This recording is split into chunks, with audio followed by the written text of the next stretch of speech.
মৌরি কাল রাতে বাড়ি ফেরেনি? আমি তো কিছু জানতামই না। কখন খবর দিল? অনেক রাতে খবরটা পেয়েছি। মৌরি আসলে নিখিলকেই আগে জানাতে চেয়েছিল, ওকে ফোনে ধরতে অনেক দেরি হয়ে গেছে, তারপরে আমাকে জানালো। নিখিলের তো জানো মৌরির ব্যাপারে সবসময় কেয়ারলেস, ফোনই ধরে না অর্ধেক সময়। যাকে চিন্তা করো না, ও ভোর ভোর বেরিয়ে পড়বে বলেছে, এখন নিশ্চয়ই অন দ্য ওয়ে। মৌরির এই প্রোগ্রামটা শেষ হলে যদি নিখিল আর মৌরির মন কষাকষিটা মেটে, যতদিন মৌরি এই লাইমলাইটে থাকবে আমার তো মনে হয় না ততদিন ব্যাপারটা মিটমাট হবে।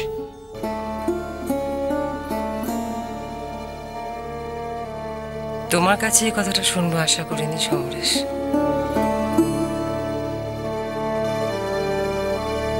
প্রোগ্রাম শেষ হলেই বাকি, কি এমন হবে যে সবকিছু বদলে যাবে? মৌরি কাজ ছেড়ে দিলে রাতারাতি একেবারে স্টার থেকে সাধারণ মেয়েতে বদলে যাবে, আর নিখিল বিনা চেষ্টাতে এক্সট্রাঅর্ডিনারি কিছু হয়ে যাবে। বরং এরপর নতুন কি কি অশান্তি আসে দেখো। বাইরের লোক তো নিখিলের দিকে আঙুল তুলে দেখাবে, নিখিলের জন্য মৌরি কাজ ছেড়ে দিয়েছে এ কথাই বলবে সবাই। শুধু বাইরের লোক কেন বৌদি, মৌরি নিজেরও যে কোনোদিন মনে হবে না তারই বাকি নিশ্চয়তা আছে বলো? তবে তোমার কি নিখিলকে এতটা স্ট্রং বলে মনে হয় যে ও এসব প্রশ্নের মোকাবিলা করতে পারবে? আর মৌরি কাজ ছেড়ে দিলে সব দায়িত্ব নিজের ঘাড়ে নিতে পারবে? আমি জানি পারবে না।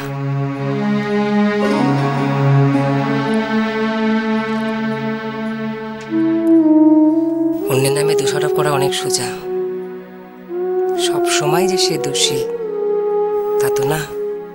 দেখো বৌদি, আমার মনে হয় নিখিলকে ব্যাপারটা বোঝানোর জন্য ওকে ডেকে ভালো করে ওর সঙ্গে ডিসকাস করা উচিত। এটি নিজেদের মধ্যে গন্ডগোল করতে কোনো লাভ নেই। আমার কথা তো সবসময় উল্টো বুঝে। দেখো তোমরা যদি ওকে বোঝাতে পারো।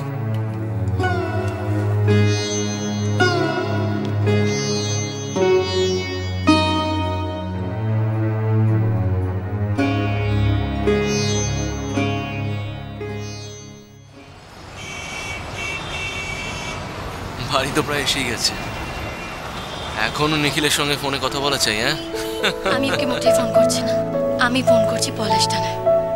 ফোনটা বেজে যাচ্ছে অথচ ফোনটা কেউ তুলছে না। মা নয় কাজে ব্যস্ত আছে, কিন্তু বাবা ফোনটা তো নিজের কাছে রাখতে পারে। বাবা তোমার এই বকুনিটা কি মা বাবা এখন শুনতে পাচ্ছে ময়ূরাক্ষী? হ্যাঁ ময়ূরাক্ষী, এই ডাকটা যখন আপনাদের মুখে শুনি আমার মায়ের কথা খুব মনে পড়ে। ময়ূরাক্ষী নামটা রেখেছিল আমার মা, আর এই নাম শুনে তখন সবাই বলেছিল এই নামটা নাকি এত খটোমটো যে শিখিয়ে তোলা থাকবে।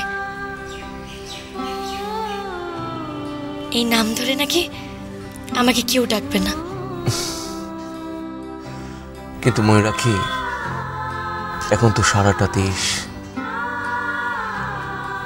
দেশ তোমার এই নামেই চেনে। তোমার মা নিশ্চয়ই খুব প্রাউড তোমাকে নিয়ে, তাই না? ডিভোর্সের কাগজ যে বাড়িতে চলে এসেছিল রে, সেটাও কি আমারই দোষ ছিল? না, সেবারে তোমার দোষ ছিল না। তাই সেবারে সর্বক্ষণ আমরা তোমার সঙ্গে ছিলাম, তোমার বুকে করে আগলে রেখেছিলাম মৌরি। কিন্তু এবারে আগের বারের মতো যদি কিচ্ছু হয়, তুমি যদি নিখিলকে কষ্ট দাও, তাহলে মনে রেখো আমরা তোমার সঙ্গে কেউ থাকবো না। তোমার ভবিষ্যৎ তোমার হাতে।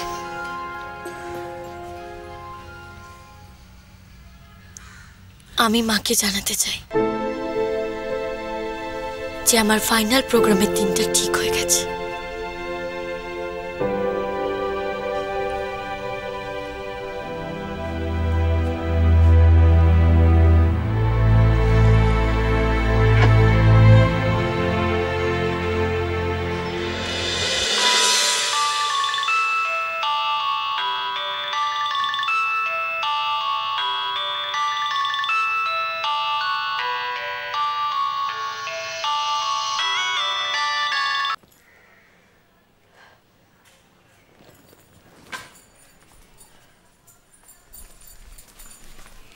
আমার কিন্তু হয়ে গেছে বকুল, আমি এখন বেরোবো।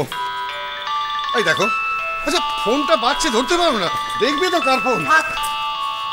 ওই ফোনটা ধরতে হবে না। দেখি, আরে এ তো মৌরির ফোন। তোমায় আমি বলেছিলাম ওই মেয়ের সাথে আমি আর কোনো সম্পর্ক রাখতে চাই না। তোমার যদি সম্পর্ক রাখতে হয় তুমি রাখো, গে যাও। বকুল,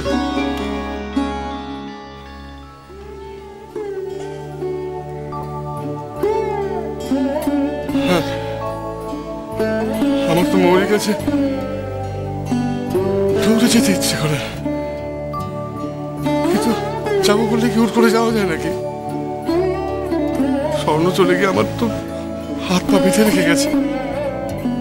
বাবা সেই জমি জমার কাজে আমাকে তো রোজ উকিলের কাছে দৌড়তে হয়।